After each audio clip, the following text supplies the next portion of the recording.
Well, hello everyone. It's John Loughlin here. I'm the director of FVD International, Forum for Democracy International, speaking to you this week from Paris. I'm delighted to welcome my co-host Jeremy Nell, who joins us from South Africa, and our special guest this week, Dr. Astrid Stuckelberger, who joins us from Geneva.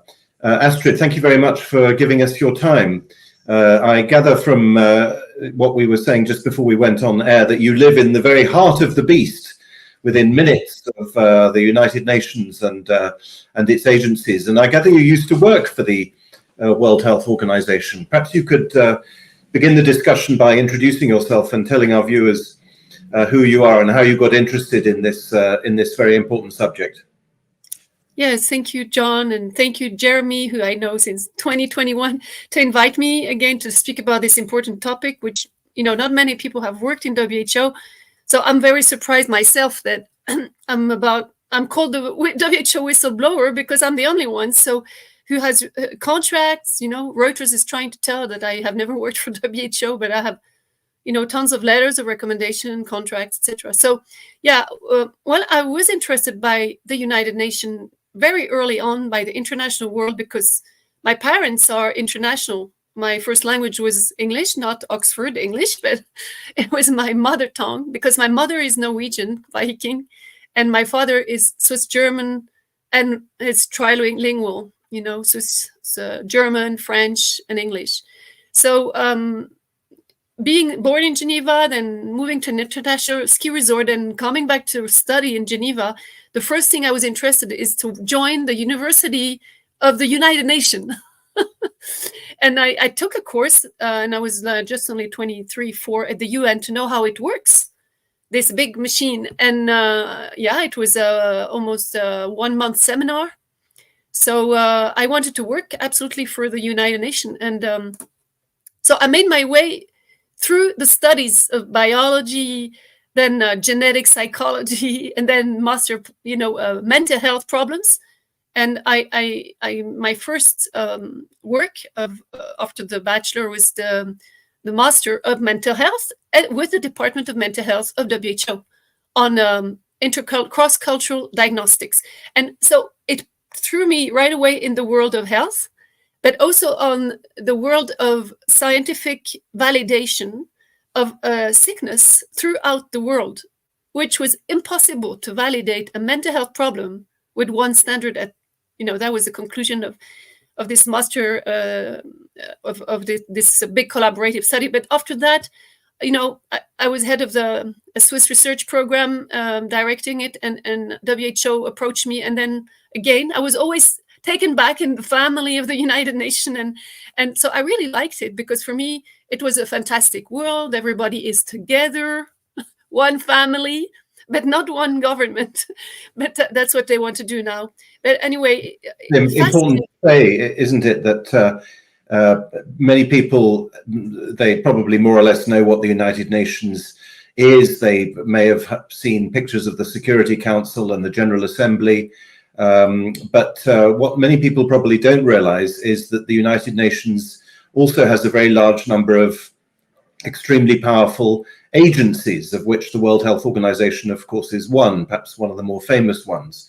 I'm not sure how many UN agencies there are. I'm guessing there are probably about 30 or 40, but there are lots, and it therefore has spread, the UN has spread way beyond the original goals of the Charter, which had to do with interstate peace and peacekeeping between countries, preventing wars, and has now grown into a massive, as you've just said, Astrid, or sort of semi-one world government.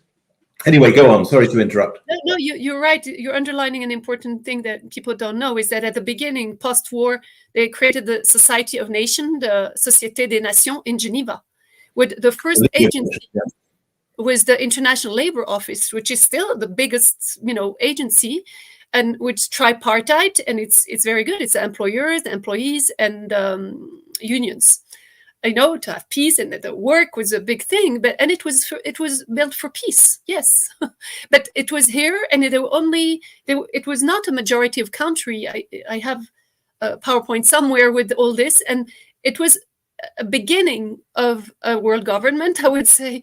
And then they were meeting in Geneva, and after came the Second World War. Not everybody agreed with this Society of Société des Nations, and that the building where I had my offices in the UN were on the doors. You can see SDN. Still the old Soviet-style architecture built for making peace between, the East and West Bloc. That was already there. But when arrived the Second World War, they dissolved everything. But then they recreated this United Nations with the same buildings, signed in San Francisco and New York headquartered. And it started then to have a few agencies. And it would be interesting if somebody wants to make a work on, which agency came after the other. But the WHO came very early on. The Constitution dates from 1946, adopted in 1948. So it's very quickly after, saying, health is peace, and health, mental health, and health is the basis of a sound country, and we have to help each other. And then, so they started to build this. So it's very important what you say. And now it's octopussy. I mean, I have to recount the agency. I have in the PowerPoint. I'll show you after. I have the map today. Maybe you want to show it. It's the second slide. It's not the next one. We'll come back to the Security Council. Next one. Yeah, this one. You see, if you type United Nations system, you look at image, everybody can go and study this. That's what is the United Nations latest mapping. And if I was very amused when I saw that, when I've been teaching how the UN works, and it is so complicated that most civil servants in the United Nations don't even understand.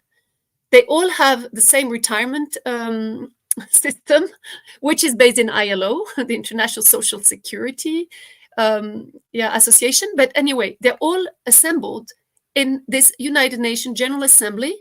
Is the UN principal organ on the left. You have the principal organs, and WHO is only the small little dot on the left, on the right. I mean, on the left is the most important, and on the right you see in red with dots. That's WHO, and all the red marks, the arrows, are the agencies that work directly with WHO. And I only mentioned those where they really do have an agenda in the International Health Regulation, which we will talk about later.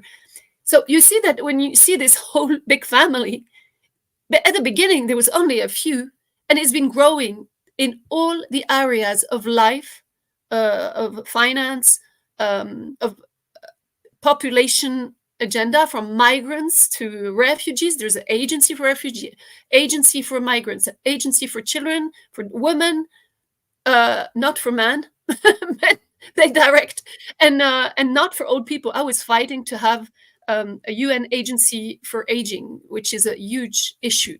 And I realized that that's too many economic, financial. They've also brought climate change in to World Health, I've seen. A what? Sorry? Climate change. They've also included that now into the WHO. Oh, yes, but this was not there before. Before, the WHO was really health promotion and to build primary health care in the countries so that everybody can have access to health. That was the motto. Where primary health care was put in by Halfdan Mahler. It's a Danish director general, which I met and had the chance to have big discussions with him when he was retired. And he said himself that he tried to do his best, but he showed his hand handcuffed, and he said, I could not move. Actually, the private sector came very quickly in, or they always were there. And they the hypothesis is today that this system was premeditated. I even write it, Totalitarian Kraken of One World Government is the title, because it was a conference on, is the United Nations premeditated for one world government? Well, it's a very strong hypothesis, because I'll give you a few clues. On the UN principal organs, you have the Security Council, and the Security Council is actually what directs immediately the United Nations. The General Assembly is just an assembly, like in a business, like in a corporation, like in an association, where everybody, or the presidents, prime ministers, come assemble like they just did now, just finished their 3-week assembly every year in New York in September. And they are led by who? The Secretary General. So you can take the slide before, and I will just show you the structure of the Secretary General. Yeah, thank you. So on the left, you have Secretary General. He has, you see in blue and big red, this General Assembly, which is actually the one world government, because if it was a real democracy, every country has one vote, 193 members. Sometimes they count one and not one for certain agencies. There are many observers, of which Holy See City, the Vatican, which is a government, which wants to be observer. But otherwise, this is a very strange thing. But it is. Doesn't Bill Gates, sorry, Astrid, doesn't Bill Gates also get a vote? No, he wanted, but it's not in. Actually, he wanted to do that in WHO. But WHO is only one little agency, but it's an extremely important door towards a dictatorship on health, on life and death.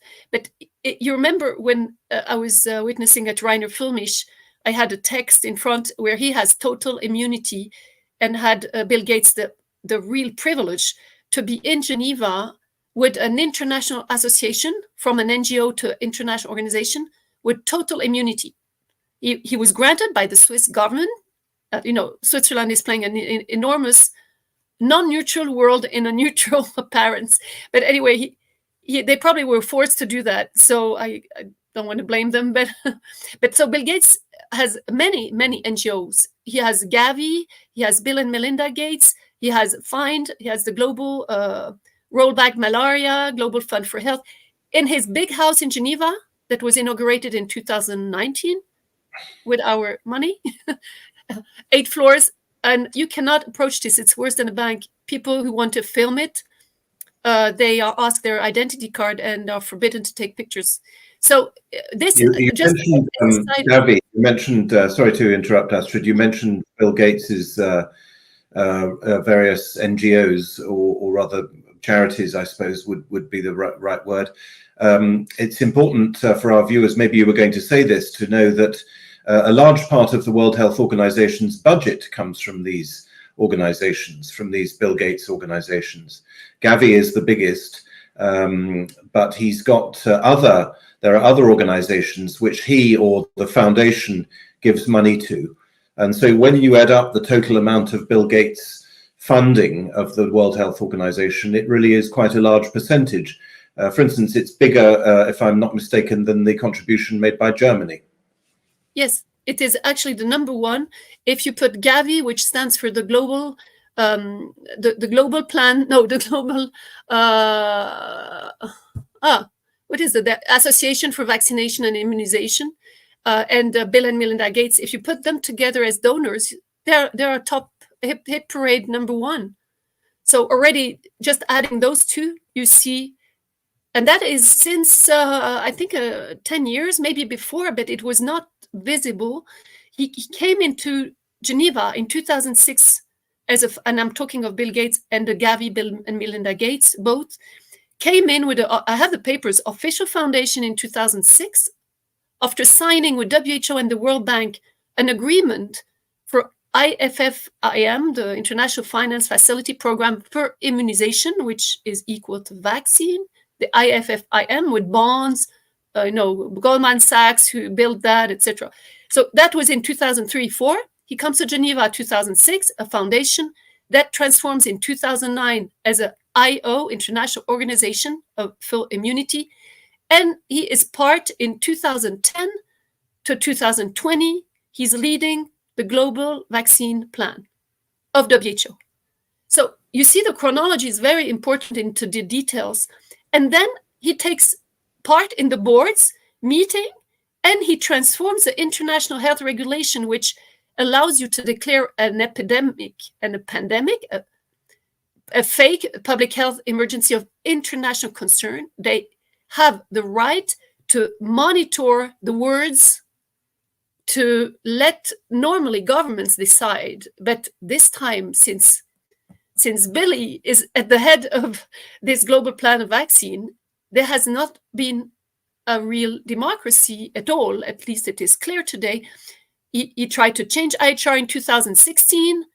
I think because of Trump coming as president, he was blocked because it was well on the way to change everything in 2016. And when President Trump took away the funding, they were blocked. So I'm glad. But you can see that in 2016, Tedros came in, was elected as a non-doctor for the first time. Perhaps you could tell our viewers who Tedros is, Astrid. They might not know. Yeah, Tedros Ghebreyesus is Ethiopian, former Minister of Health, who was at the head of the brigades of the terror of, what's the name of the animal? Tiger. He was at the head of the Tiger brigades of terrorism, and he is not a doctor, and he was a health minister at that, in line with what Bill Gates wanted, is that he took him on his board before he was elected in WHO. He was on the board of Gavi. I have the papers from 2013 to 15. And that allowed him to say, oh, you see, I'm contributing. And I think that's where everything was, warmonger against people was starting there. And so he came into WHO 2016, was elected at the World Health Assembly of 2017. And this was really a shock for many because nobody expected that he would be not being the first non-doctor who was in Gavi before he's elected as a director general for a term of 4 years. I think we have a video on this, but before I just want to say the previous director generals have all been doctors, have they? Yes, all. Yes. Yeah. Brundtland was before him. And then there was Jung, a Korean. And then there was, who was there after? Oh, gosh, it slips. Oh, yes, Margaret Chan. Margaret Chan, who was managing the bird flu in Taiwan. And she came because China had phagocyted Taiwan. So she was Chinese, technically. So she was at the head of WHO at that time. And then she passed, and I know her well because I was on the board of ethics for 2 terms. So I have signatures from her, and I participate to a panel with her and Klaus Schwab in WHO in 2016. So she was well there until Tedros came. So your view then is that Tedros was more or less installed by Bill Gates. Why? Well, to understand history, sometimes you have to look, further on, to understand why this person was in there. And I was in front, like I told Jeremy, in 2020 in his podcast, I was in front of the executive board where there's an executive board of WHO, and they meet every January. And I was there because I have students in WHO and I have contracts and mandates. And I was there with friends, and they said, Astrid, you know what's going on? They're discussing if Bill Gates should be adopted in the executive committee like another country, like Gavistan, like the associate of Rainer Filmisch said. Gavistan was, because he was giving so much money, he was claiming that he should be part of the executive board, which is very dangerous because the private sector would officially direct WHO because they are the biggest donor. So it was refused. And that's also probably why they could not roll out their whole plan right away. There was really, thank God, something that stopped them. Yeah. So was that your question? Yes. And what was the whole plan then that they couldn't roll out? Yes. Yeah. Well, when you see the chronology, it is that Bill Gates and Tedros had worked already on immunization, vaccination in Africa, with not very good results for health, but that's the plan of sterilizing the whole of Africa. That was the plan. You have to know that Bill Gates had already his feet into UNICEF with children, and there has been many scandals in Kenya, for example, where he was condemned and India condemned for trying to sterilize women. And Can you tell us about this, Astrid? I don't know. I mean, I've heard this claim, but can you substantiate that? You're saying that Bill Gates went into Africa with vaccination programs in order to sterilize people. That's yes, I did that too. No, actually, I was with Shabnan, the World Health Council, on many conferences and podcasts with one of the experts of Kenya. And they showed all the data and rolled out all the data. The data is there. He's called Sabelo, I think, Dr. Sabelo. Yeah. And so, I mean, it's irrefutable. There is data, there is evidence. In India, Bill Gates could not go, otherwise he would be hanged. And so there is data. Of course, you're censored, but there are people, and that it's great, that are talking on the media. I know I can rely on this evidence of Dr. Sabelo and many others in Africa who have all the data clear. I think it's the best. Shows a fall in birth rates after vaccination programs. Is that what you're saying? No, actually, I was discussing that with James from Planet Lockdown, and we were questioning if this rollout of vaccination, Bill Gates is putting in all the vials something that harms, or if he is putting placebo. And James said to me, no, actually the data, he's like an investigation journalist, he said the data show that he was putting a placebo group on purpose to show that not every woman vaccinated was sterile or dead. And actually, they saw the fraud because there were too many women who actually could not give birth to children. And there was a tribunal and there was a judgment. So I don't have the links, but I can find them. I might have this wrong, but I think it was the tetanus vaccine that contained chemicals that would encourage sterilization, John. But I speak under correction. I'm going back a few years now. Good, thank you. Yeah, thank you. Because actually, he has made many campaigns. Bill Gates he has made so many campaigns, and Africa was his land of with the developing countries, as we called it at that time, low income countries, that he made his campaigns of vaccination with UNICEF all the time in the airplanes. You always have, you give your money for the vaccine immunization campaign. So he started much before what we see today rolling out for the world.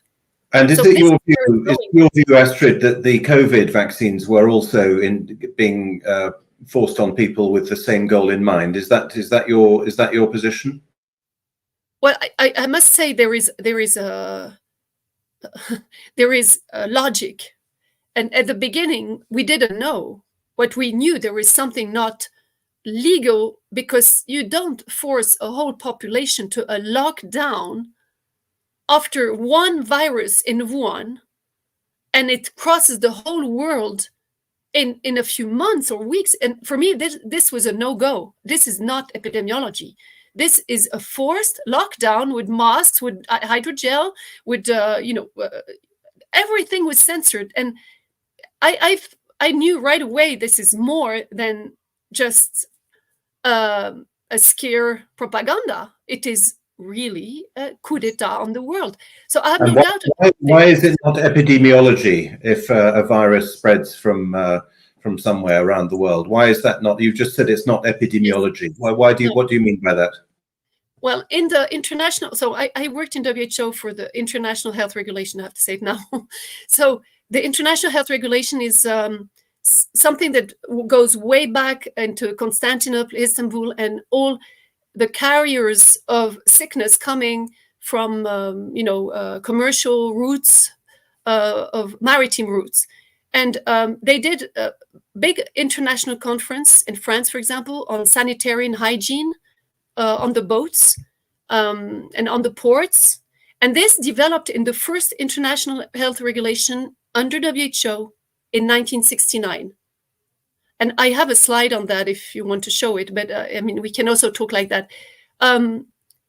So when you you have that text. It was to protect each country, protects his own borders, and manages if your neighbor has a sickness, which is not always a virus. And this is where I'm coming to the point of analysis and validation of what they said in WHO. You validate what the heck does he have? A chemical problem? Is he has a food intoxication? Or does he have a radiation problem, radionuclear? Or does he have a chemical poisoning or something? And then you say, okay, if my apartment is just beside like a country, I'm going to put regulations so that he cannot come into my home, and that if he goes out of his home, we know that this person is healthy. That was the principle of international health regulation, security and health management in each country. And the second international health regulation came after the bird flu with Brundtland, the Director General from Norway, who came in and who is at the basis of climate change agenda and the SDG, the Sustainable Development Goals. So she was very criticized in Norway. But anyway, so she put in place, in the name of this security this international health regulation number 2, which was adopted in 2005. And to implement and to train every country, I was hired in WHO to teach and to put the design of how do countries make sure they know how to analyze an outbreak. This is how it's called, outbreak. An outbreak that is local, and how to contain it in the curve, epicurve, that the curve does not go to 100% of the population being sick. That's the number one worry.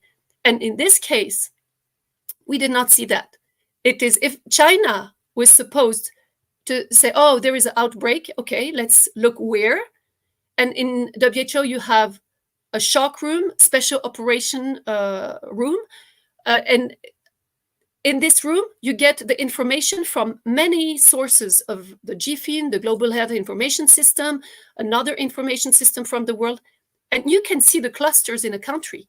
So the first thing is to map and follow the evolution of mortality and of validated symptoms of the same nature. So you don't go directly to a virus. You have to first examine the symptoms, the location. Is it in a farm? Are there animals that are also sick? Is there a chemical plant that exploded? Is there a river that is contaminated? Is there a radionuclear event like Fukushima? And so I was in charge of the case studies. That's why I can talk about it, because we had those cases. I have made it an instrument for students from who are experts to know how to look at an event and to not go right away into one idea like a virus who mutates so much that it's impossible that in the next town it's the same virus. You see? And so obviously what you're saying is that the world at best rushed to a conclusion. It didn't go through any of the procedures, but instead went straight to these draconian measures. Yes, absolutely. And I wrote it in Acta Biomedica very early on in April. It was published in May. And I wrote my doubts and uncertainty that the International Health Regulation Annex 2, which helps country offices and epidemiological centers to evaluate if it is dangerous, if it is of international concern, if they have to notify it, if it would spread through and stop commerce and the commercial life, and that there was a whole algorithm to do, and they have never talked about this. And the thing is that if it is a virus, you take the hypothesis, you have to apply the Koch postulate. Koch is the Institute Koch, the most known German validation of whatever happens. And even they make mistakes, like in the cucumber killer, there was Escherichia coli, and they accused the cucumber, and it was actually a seed from Egypt. So they stopped the whole production of cucumber in Spain, and the Spanish got reimbursed afterwards because they made a mistake. So you see that in an epidemic, it's like an investigation. You have to go and look, where is the cause? Where is the case zero? Where is it coming from farm to table? if it's a virus, positive core, you have to isolate a virus, take a picture. Yeah. Then you have to purify it, take another picture. Then you have to study the causality. And it's very simple to causality. You look at the symptoms of the sick or dead person. You make an autopsy also. And you look if you inject again this virus that you found exactly. You re-inject it in animals first, then in a few humans, and you look at the symptomatology if it is the same. The problem that they made a very strange, I think I know why now. They took the coronavirus, and the coronavirus is, you look in the handbook, medical handbook, it's a common flu. It is, I studied it, and it is a virus that, if it's a virus, it modifies so quickly that they never managed to make a vaccine. Vaccine has to have a stable strain, and the coronavirus is the most changing target. We call it the invisible target, the impossible target to get in epidemiology. So they took the wrong weaponry, but they affirmed it from WHO top down so much that even doctors did not question it. But if you look, you're a scientist like me, and you go and look at IHR, they did not apply IHR. They declared an emergency without showing us the clusters, how many people were sick or dead with this exact corona strain, with the SARS-CoV genome that has not changed. And they did not do that. And also I compared SARS-CoV-1 and SARS-CoV-2, and it's very simple. SARS-CoV-1 did last only 8 months, and it touched 24 countries, and there were about 700 deaths presumed because of this causality. The one that broke out in the mid-2000s. Yeah, it was 2003. It actually gave the excuse to create also Brundtland, the International Health Regulation was based also on that. It's very interesting. But also, Astrid, speaking of the WHO, I mean, you're talking about now some weird anomalies, and what you're saying obviously is one that the whole world saw, but one that a lot of people forgot about was the strange and very, very quick protocol, a PCR protocol that was adopted by the WHO early in 2020 by Christian Drosten. Yes, absolutely, and you're right. And we were helped by Rainer Filmisch because he attacked right away in 2020 the PCR test with Drosten and WHO. And he's not a doctor, but he was very well guided. And when the PCR came, I was shocked because in the International Health Regulation, we never used a technology to validate an epidemic. And this was so new that puzzled me. And I went to look into the details of what WHO says. Why did we not say this before in the International Health Regulation? Why? And actually, I saw, and I compared 3 documents, and one was the WHO said that we can use PCR, but we need the validation of a doctor for the symptoms, number 1. So they had to write the symptoms. Second, they had to write the cycle of amplification, which they never did. They never either did. And that we have to test this all the time. It's not just once. So they did not go against it, but they were very careful that a real protocol really has to obey to the rules of the doctor, not the PCR, because the symptoms have to match the test.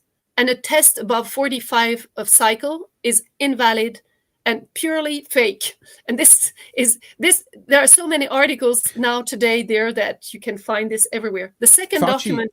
Fauci himself said anything above 25 is effectively invalid. Yes. Yeah.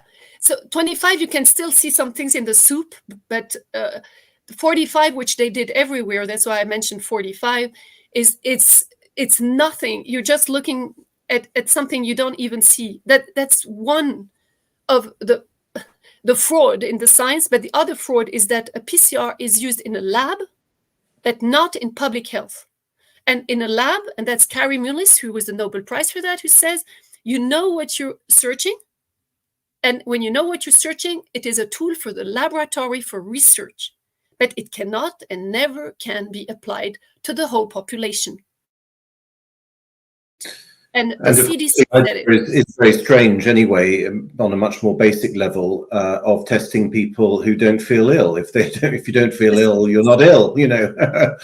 And yet, of course, we know for a year we were all being tested for something, even if we weren't sick. So, Astrid, we very much understood your analysis from the medical point of view. The regulation. I want to say I can keep on for ages on the whole algorithm from top to bottom of everything is illegal, unjustified, scientifically on the public health level.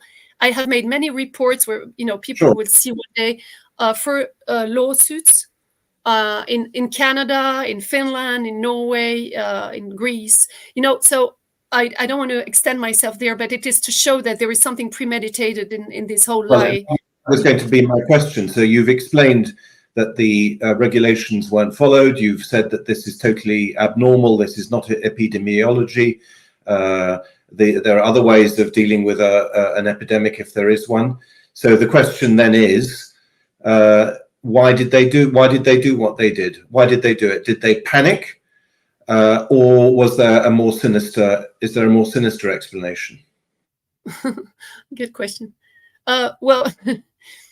The thing that shocked me that was sinister is that I was in Korea and for an international meeting in South Korea, and they started to say there is an outbreak in China, and on the plane back when I arrived at Frankfurt, the same fear messages in the airport of Seoul and in Frankfurt were the same, and there was already hydrogel, there was already mask in Frankfurt, and there were doors with scanners if you have temperature.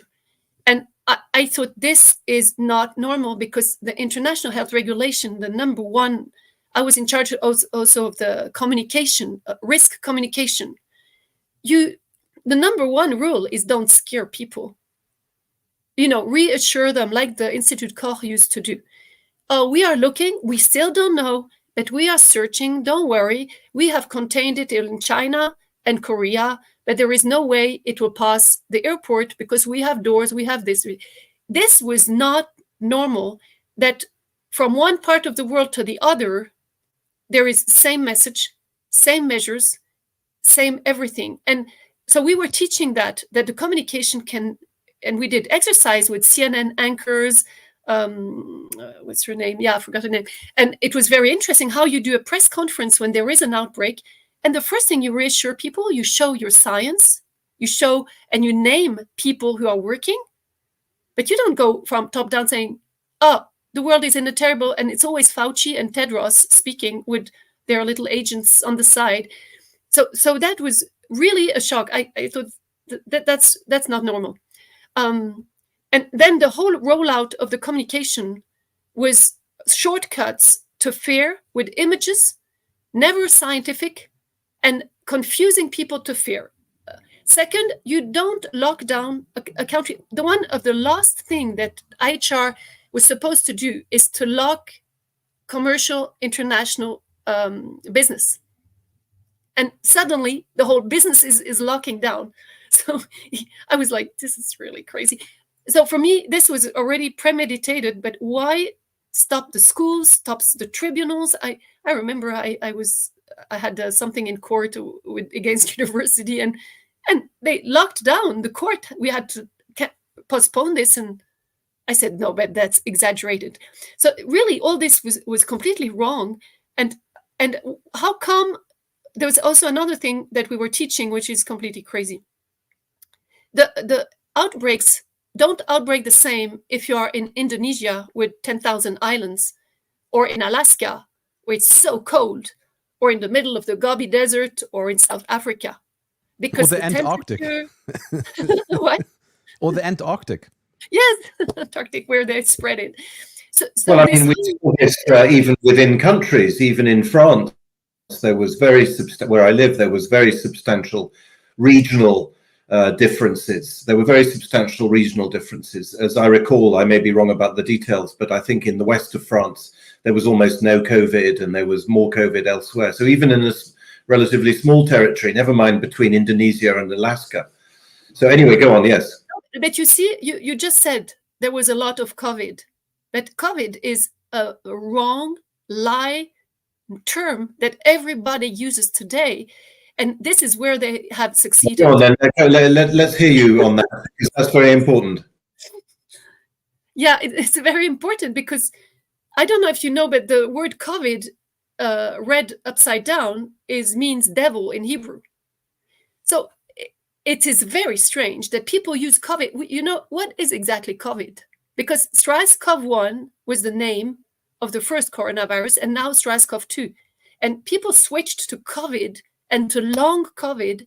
And it is like this buzz propaganda that now everything is COVID. And you know, or you don't know, that all those diagnostics were never validated by doctors or by another, even people having a car accident, anybody dying, doctors now say they were bribed and they were forced to put the word COVID on the deaths.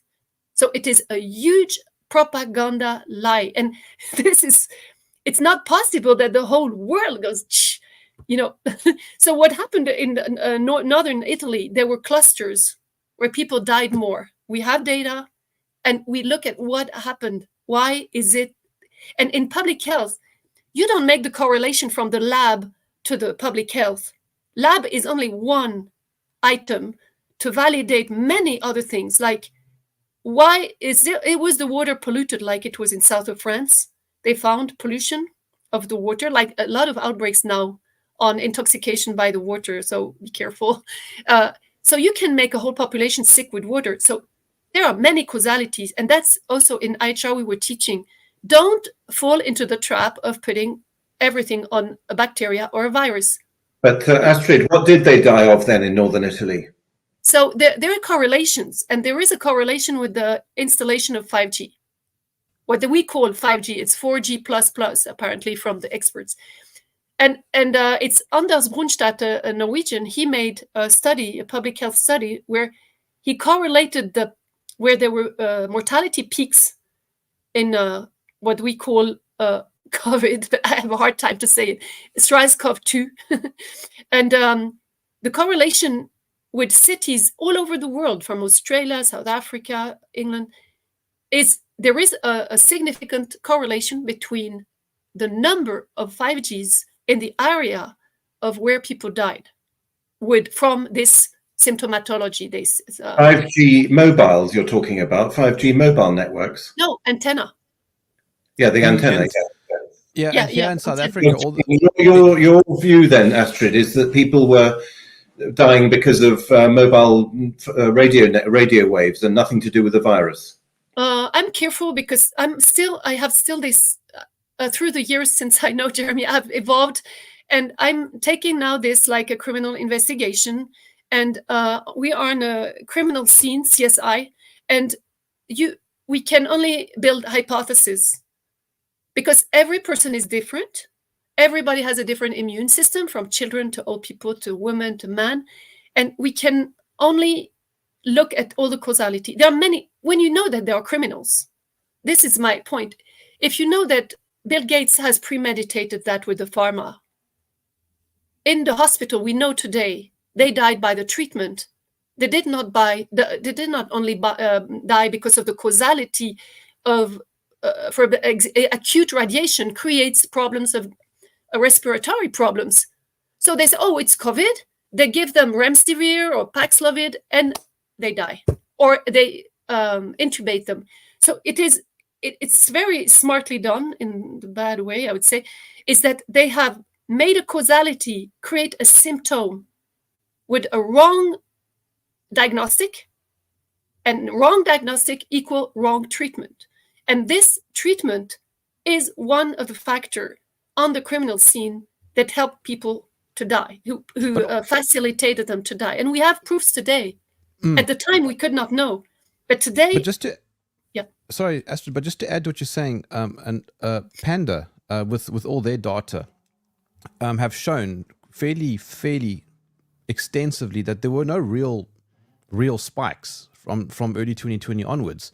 There might have been a few sick people extra here and there, as Astrid was saying, potentially linked to higher levels of radiation being installed or whatever, or pollution in say northern Italy or whatever. But there was nothing significant. And I mean, hospitals were known to have been fairly empty even down here.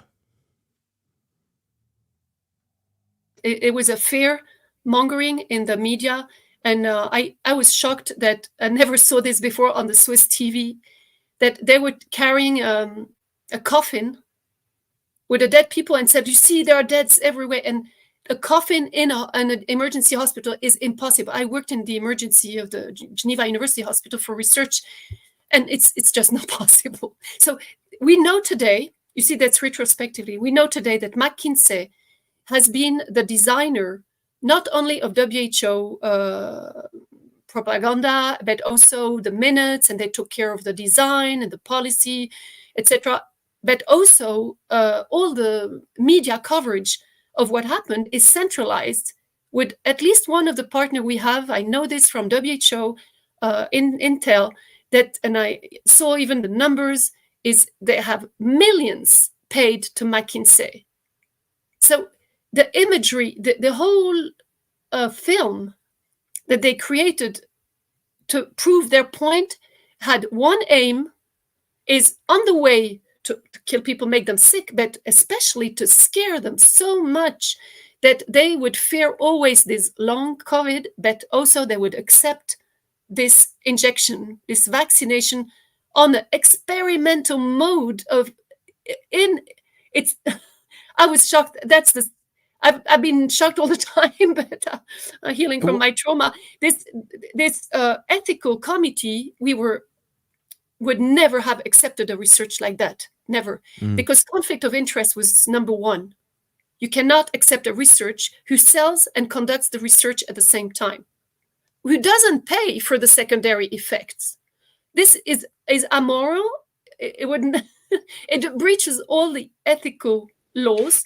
Oh, you just said, Astrid, you said on the ethical committee we would never have accepted this. What ethical committee are you referring to? The World Health Organization? Yes. I was. Was this committee consulted? Did it speak? Did it pronounce? No. You have never heard anybody on ethics since the beginning in WHO. This is also, it was Dr. Saxena, who was the wife of the other Dr. Saxena in WHO, and I was working with the neurologists first, and then they put me on the committee, and they don't work in WHO anymore.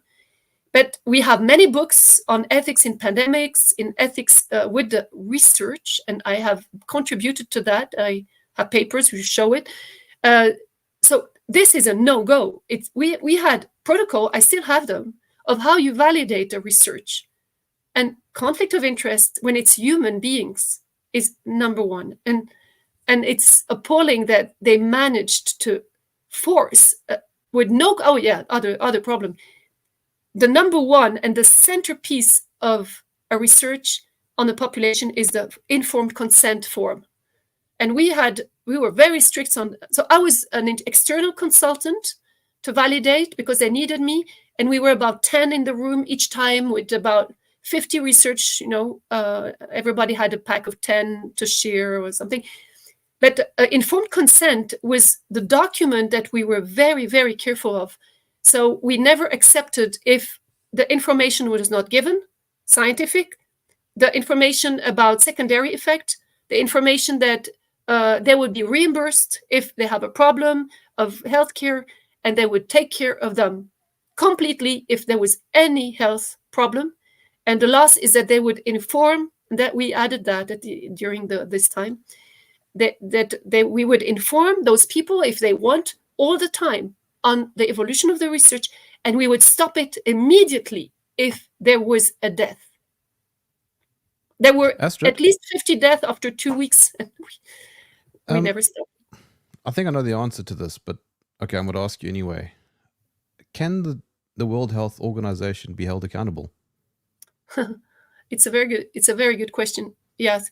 because it's central. This, you can ask me the same question with the United Nations, but actually there is a very interesting story. When I was working with WHO, after, when it was over the 3 years, I was asked to come and help with a workshop in WHO in 2013 or 14 in the European region for the Eastern Bloc countries, non-Russian.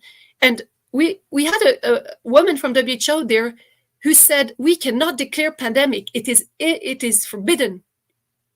We cannot, and because WHO has been held accountable for the H1N1 from Tajikistan or a country like that, who sued WHO for buying Tamiflu, millions of Tamiflu, and suddenly declaring, oh, there is no pandemic anymore.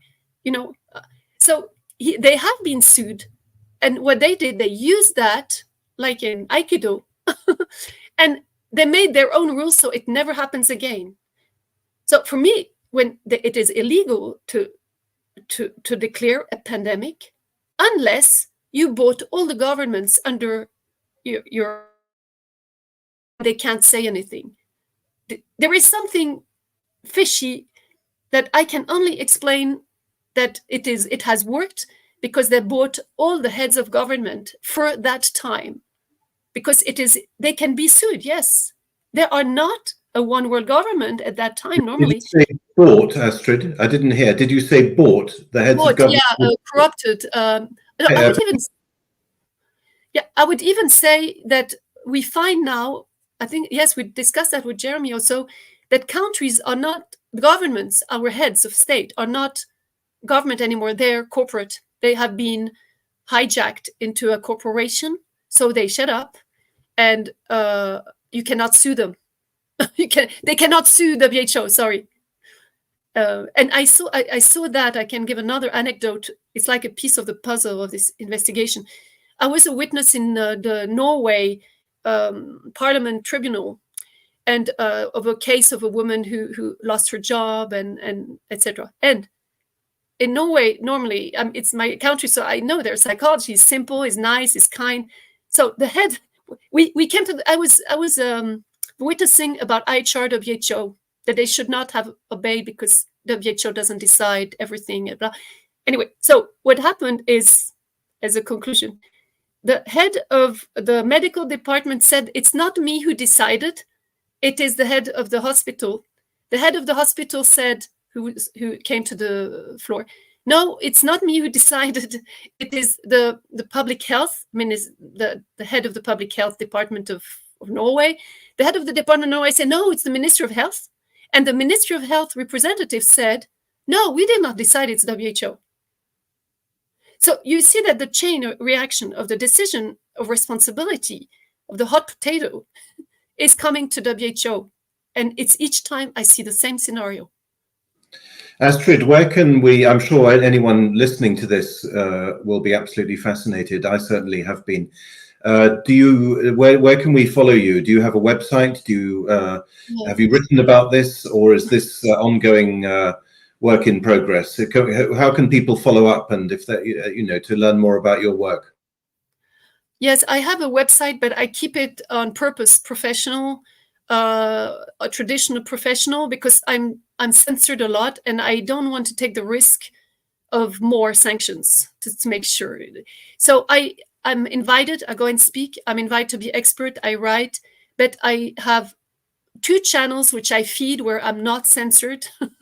Is X, so it's at Stuckelberger, and it's Telegram.